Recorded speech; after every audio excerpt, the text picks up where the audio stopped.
नमस्कार साथीहरू, म राजु पौडेल, स्टक इन्भेस्टर तथा फाइनेन्शियल एडभाइजर। हामी निरन्तर रूपमा तपाईहरू जो शेयर बजारमा लाग्दै हुनुहुन्छ, लागिराख्नु भएको छ, नबुझिकन लाग्नु भएको छ, लैलैमा लाग्नु भएको छ, हल्लाका भरमा लाग्नु भएको छ, तपाईहरूलाई शेयर बजारको बारेमा आफूले शेयर बजारमा लागेर सिकेका, अनुभव गरेका, भोगेका, अध्ययन गरेका कुराहरू शेयर गर्ने अभियान अन्तर्गत आज पनि म तपाईलाई हाम्रो यो स्टक गुरु युट्युब च्यानलमा हार्दिक स्वागत गर्न चाहन्छु। र आज मैले आगामी आर्थिक वर्ष 77-78 मा एनआईसी एसिया बैंकले आफ्ना लगानीकर्ता साथीहरूलाई कति प्रतिशतसम्म डिभिडेन्ड दिन सक्छ, उसको डिभिडेन्ड दिने हैसियत कतिको छ, उसले विगतमा कति पर्सेन्टले डिभिडेन्ड दिँदै आइराखेको छ, उसको डिभिडेन्ड हिस्ट्री के छ, उसको ग्रोथको अवस्था के छ भन्ने बारेमा एनआईसी एसिया बैंक जो नोबेलसँग टक्कर लिनको लागि नोबेललाई पछ्याउँदै गइराखेको नेपालको नम्बर 2 बैंकमा पढ्न सफल भएको एनआईसी एसिया बैंकको केस स्टडी गरेर यो बैंकको चिरफार गर्न गइराखेको छु। यो भिडियो राम्रोसँग हेर्नुभयो भने, ध्यान दिएर सुन्नुभयो भने पक्कै पनि तपाईहरुले एनआईसी एसिया बैंकको शेयरमा लगानी गर्न हुन्छ कि हुन्न, आगामी दिनमा यसको भविष्य कस्तो होला, यसले कतिसम्म रिटर्न दिन सक्ला भन्ने कुराको आकलन गर्न सक्नुहुन्छ भन्ने मलाई लाग्दछ। र हामीले यो शेयर बजारको ज्ञानलाई अझ गहिराईमा गएर तपाईहरुलाई सिकाउनु पर्छ भन्ने अभियान अन्तर्गत विभिन्न प्रकारका शेयर शिक्षासँग सम्बन्धित शेयर तालिमहरू सञ्चालन गर्दै आइराखेका छौं। हामीले आजबाट एउटा तालिम सुरु गरेका छौं, जुन तालिममा तपाईहरु सहभागी हुन चाहनुहुन्छ भने माथिको ब्यानरमा उल्लेखित गरिएको भाइबर, इमो, व्हाट्सएप नम्बरमा कन्ट्याक्ट गरेर हामीसँग तालिमको बारेमा डिटेल बुझ्न सक्नुहुनेछ भन्दै अब म तपाईहरुलाई एनआईसी एसिया बैंकको चिरफार गर्नको लागि एउटा मेरो लगानी डाटा एनालाइटिक्स लगइन गरेर यो अवस्थामा तपाईहरुलाई पुर्याएको छु। यहाँबाट मैले अब एनआईसी एसिया बैंकको अवस्था के छ भनेर जानकारी दिँदै छु। यो कमर्सियल सेक्टर अन्तर्गत पर्दछ र यसको शेयर आउटस्ट्यान्डिङ भनेको तपाईले बुझ्नुभयो। टोटल शेयर किता कति छ भनेर यहाँबाट तपाईले गर्न सक्नुहुन्छ।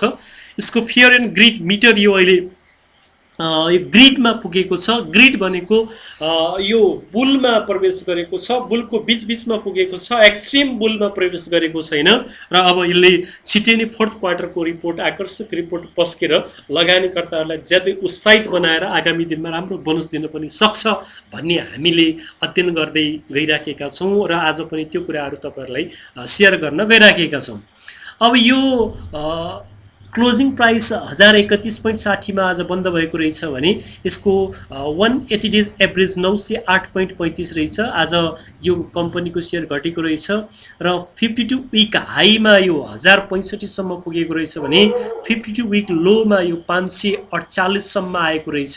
यसरी तपाईहरुले यहाँबाट यसका क्यान्डलहरू कस्तै बन्दैछन्, जस्तै आज यो बियरिश क्यान्डल बनेको जस्तो देखिन्छ, त्यसै गरी तपाईहरुले यहाँ गएर यसको मार्केट क्यापिटलाइजेसनको अवस्था के छ भनेर यहाँबाट हेर्न सक्नुहुन्छ। मार्केट क्यापिटलाइजेसन भनेको टोटल शेयर आउटस्ट्यान्डिङ इन्टु यसको आजको जुन क्लोजिङ प्राइस छ त्यसको प्राइसले मल्टिप्लाई गरेपछि मार्केट क्यापिटलाइजेसन निक्लन्छ भने अब हामीले यो एनआईसी एसिया बैंक जो नोबेल बैंकसित टक्करमा आउँदैछ, यो बैंकको ग्रोथको अवस्था के छ, कुन कुन इन्डिकेटरमा यसले क्वार्टर टु क्वार्टर र इयर टु इयरमा इन्क्रिज र डिक्रिज गरेको छ भन्ने कुरा म तपाईहरुलाई जानकारी गराउन चाहन्छु।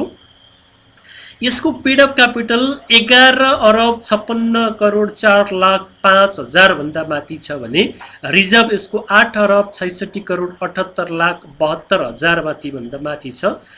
इन्ट्रेस्ट नेट इन्ट्रेस्ट इन्कम यसले यति गरेको रहेछ थर्ड क्वार्टरसम्म आइपुग्दा, जुन interest income quarter to quarter second क्वार्टरमा भन्दा थर्ड क्वार्टरमा 11.21% ले इन्क्रिज गरेको रहेछ भने इयर टु इयर गत वर्षको थर्ड क्वार्टर भन्दा यो वर्षको थर्ड क्वार्टरमा यसले 15.44% ले इन्क्रिज गरेको रहेछ। अपरेटिङ प्रफिट थर्ड क्वार्टरसम्म आइपुग्दा यति देखिन्छ भने यसको चाहिँ इन्क्रिज भएको रहेछ। क्वार्टर टु क्वार्टरमा 8.13 र इयर टु इयरमा 2.4% इन्क्रिज भएको रहेछ। प्रॉफिट बिफोर प्रोभिजन भनेको कुनै पनि प्रोभिजन गर्नुभन्दा अगाडि कुनै पनि कोषमा व्यवस्थापन गर्नुभन्दा अगाडि यसले प्रॉफिट कति आर्जन गरेको रहेछ भनेर यहाँ देखिन्छ भने यो प्रॉफिट बिफोर प्रोभिजनमा पनि यसको क्वार्टर टु क्वार्टरमा पनि ग्रोथ इन्क्रिज छ भने इयर टु इयरमा 10.9% ले ग्रोथ भएको छ। अपरेटिङ प्रॉफिट भनेको तपाईहरुलाई थाहै छ यो एनआईसी एसियाले बैंकिङ सेवा प्रदान गरेर बैंकिङ कारोबार गरेर गरेको प्रॉफिटलाई हामी अपरेटिङ प्रॉफिट भनेर भन्दछौं जुन प्रॉफिट क्वार्टर टु क्वार्टरमा -3.54% ले घटेको रहेछ। सेकेन्डमा भन्दा थर्ड क्वार्टरमा कोभिडको कारणले यसको प्रॉफिट घटेको देखिन्छ भने यता इयर टु इयरमा 31.18% ले बढेको छ। हामीले कुनै पनि कम्पनीको शेयरमा लगानी गर्दा यसको ग्रोथको अवस्था के छ त्यो कुरा अनिवार्य रूपमा हेर्नुपर्ने हुन्छ। एनआईसी एसिया बैंकले थर्ड क्वार्टरसम्म आइपुग्दा यसले कति नेट प्रॉफिट गरेछ भनेर हामीले यहाँबाट हेर्न सक्छौं। जस्तै तपाईहरुले यहाँबाट गर्न सक्नुहुन्छ 1000 10,000 लाख 10 लाख करोड 10 करोड अरब 3 अरब 48 लाख 15,000 भन्दा माथि यसले नेट प्रॉफिट आर्जन गर्न सफल भएको रहेछ जुन नेट प्रॉफिट सेकेन्ड क्वार्टरमा भन्दा थर्ड क्वार्टरमा घटेको देखिन्छ। यो पनि कोभिडको कारणले होला। यता इयर टु इयरमा भने 28.34% ले इन्क्रिज गरेको छ। त्यसैगरी डिस्ट्रिब्युटेबल प्रॉफिट भनेको वितरण योग्य गर्ने प्रॉफिट यति यसले थर्ड क्वार्टरसम्म आइपुग्दा आर्जन गरेको छ जुन क्वार्टर टु क्वार्टरमा पनि इन्क्रिज गरेको छ 11.74 ले भने इयर टु इयरमा पनि 12.96% ले इन्क्रिज गरेको देखिन्छ। यसरी समग्रमा यसको इयर टु इयर ग्रोथ एकदमै राम्रो छ।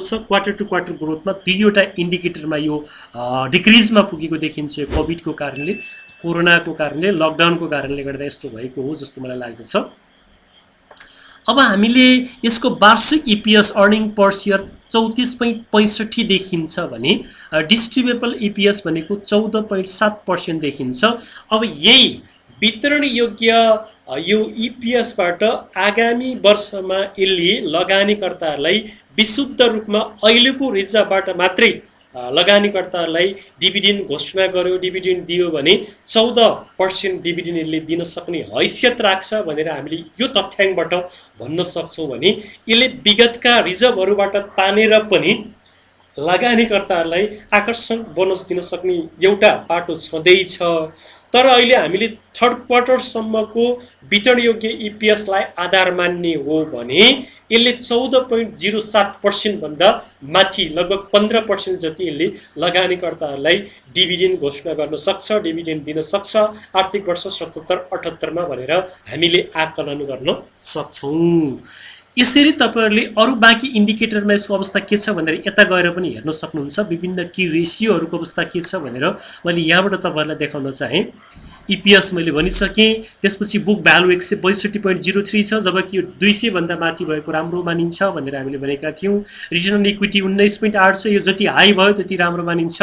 कार भनेको क्यापिटल एडिक्विटी रेशियो यो 10% कायम गर्नुपर्छ भनेर नेपाल राष्ट्र बैंकले भनेको छ भने 11.44 रहेछ ले मेन्टेन गर्न सफल भएको रहेछ। एनपीएल एकदमै ज्यादै न्यून छ 5% कम्तीमा 5% भन्दा तल हुनुपर्छ भनेको उसको जम्मा 0.47% खराब कर्जा छ भने कस्ट अफ फन्ड पनि 5.03 छ। Credit to deposit ratio CD ratio भने यसको हाई गएको देखिन्छ। यो थर्ड क्वार्टरसम्म आइपुग्दाखेरि 80 भन्दा माथि हुँदाखेरि जोखिम हुन्छ अथवा 80 भन्दा माथि भयो भने आक्रामक रूपमा यो कम्पनीले यो बैंकले लगानी गरेको छ जुन लगानी कुनै पनि बेला जोखिममा जान सक्छ भन्ने कुरा बुझिन्छ। यसमा चाहिँ यो अलि जोखिम जस्तो देखिन्छ भने बेस रेट 6.77 छ। यो बेस रेट भनेको ब्याजलाई निर्धारण गर्ने एउटा आधार दर हो। कुनै पनि कम्पनीले कमर्सियल बैंकले अथवा बैंक तथा वित्तीय संस्थाले लगानीकर्तालाई ऋण लगानी गर्दाखेरि कति पर्सेन्ट ब्याजमा लगानी गर्ने भनेर एउटा पर्सेन्ट तोक्नको लागि आधार तय गरिएको हुन्छ त्यसलाई बेस रेट भनिन्छ। इन्ट्रेस्ट स्प्रेड रेट भनेको अब डिपोजिटमा दिने ब्याज र लोनमा लिने ब्याजको अन्तर दरलाई हामी इन्ट्रेस्ट स्प्रेड रेट भनेर भन्दछौं। यो 4.38 देखिन्छ। यसरी तपाईहरुले यसका विभिन्न इन्डिकेटरहरु केलाएर यो कम्पनी कस्तो हो यो बैंक आगामी वर्षमा के हुन्छ भन्ने कुरा यो ग्रोथ टु ग्रोथबाट पनि हामीले अघि नै हेरिसक्यौं। यता आरएसआई पनि यसको बुलिश छ त्यसपछि एमएसीडी पनि बुलिश छ 5 डेज सबै बुलिशमा छ अहिले यो कम्पनी किनभने यसको फोर्थ क्वार्टर आउने आउँदैछ र फोर्थ क्वार्टर आकर्षक आउँछ भनेर लगानीकर्ता यो कमर्सियल बैंकको शेयरप्रति झुम्बिएको मैले देखिराखेको छु। अब यसको डिभिडेन्ड हिस्ट्री हेर्दाखेरि कस्तो छ त यसको इतिहास, डिभिडेन्ड इतिहास भनेर हामीले यहाँबाट हेर्न सक्छौँ। यसले गत वर्ष 76-77 मा 1% नगद र 19% बोनस दिएको रहेछ, यो ट्याक्सको लागि मात्रै व्यवस्था गरेको रहेछ। 75-76 मा 11-10 गरेर जम्मा 21% यसले बोनस दिएको रहेछ। 74-75 मा 0.53 क्यास र 10% मात्र बोनस दिएको रहेछ। 73-74 मा 1.05 र 20% बोनस दिएको रहेछ। त्योभन्दा अघिल्लो वर्ष पनि 1.37 र 26% बोनस दिएको रहेछ। 71-72 मा 2.05 र 39% यसले बोनस र राइट पनि दिएको रहेछ यी दुईवटा इयरमा। त्यसै गरी 70-71 मा 15-15 दिएको रहेछ। त्यसभन्दा अघिल्लो वर्षहरूमा यसले नगद लाभांश मात्र दिएको रहेछ। यसरी यसको डिभिडेन्ड हिस्ट्री हेर्दाखेरि सन्तुलित रूपमा कहिले क्यास मात्रै पनि दिएको रहेछ प्रारम्भिक इयरहरूमा, त्यसपछि सन्तुलित रूपमा स्टकलाई बढी फोकस गरेर क्यासलाई खालि ट्याक्सको रूपमा मात्रै व्यवस्था गरेर डिभिडेन्ड बाँड्दै आइराखेको देखिन्छ। यसबाट आगामी दिनमा यो कम्पनीले लगानीकर्तालाई ज्यादै सन्तुष्ट बनाउन सक्छ भनेर हामीले भन्न सक्छौँ, किन भन्दा यसको बिजनेस एकदमै ग्रोथ भएर गइराखेको छ। धेरै काउन्टर हुने, धेरै शाखा हुने बैंकमा पनि यो बैंक पर्दछ। त्यसकारण यसको भविष्य उज्जवल छ र यसले आगामी केही दशकपछि भन्न त मिलेन, केही वर्षपछि नबिल बैंकलाई उछिन्न सक्ने अवस्था अहिलेको यसको बिजनेस ग्रोथ देखेर हामीले आकलन गर्न सक्छौँ। तर तुरुन्तै नबिल बैंकलाई उछिन्ने यसको रिजर्भबाट पनि देखिँदैन, किन भन्दा रिजर्भमा नबिल बैंक आक्रामक छ। यसको रिजर्भ 8 अरब भन्दा माथि छ भने नबिलको 13 अरब भन्दा माथि छ। यसरी तपाईहरुले अबको दिनमा एनआईसी एसिया बैंकमा लगानी गर्नुभयो भने कम्तीमा 15% बोनस त पक्कै पाउनुहुन्छ। तर यसले विगतमा रिजर्भबाट तानेर पनि बोनस 20% भन्दा माथि पनि खुवाएको पनि हामीले देखेका छौँ। त्यसकारण 15 मात्रै आउँछ कि भनेर हामी डराउन आत्तिनुपर्ने अवस्था छैन भन्ने कुराको जानकारी गराउँदै आगामी दिनमा पनि मैले यस्तै कम्पनीहरू जो हरेक सेक्टरमा राइजिङ कम्पनीहरू छन्, शेयर बजारमा ब्लू चिप्स कम्पनीको रूपमा चिनिनको लागि अग्रसर भएर अगाडि बढ्दैछन्, त्यस्ता कम्पनीहरूको आगामी आर्थिक वर्षको डिभिडेन्ड रिटर्न कति होला भन्ने बारेमा भिडियो लिएर प्रस्तुत हुनेछु। हाम्रो भिडियो हेरिसकेपछि तपाईहरुले सकारात्मक फिडब्याक दिनुहोला र भिडियोलाई शेयर गर्न नभुल्नुहोला, लाइक र कमेन्ट गर्नुहोला भन्दै आजलाई म यो भिडियोबाट बिदा हुन चाहन्छु। हस्, नमस्कार, फेरि अर्को भिडियोमा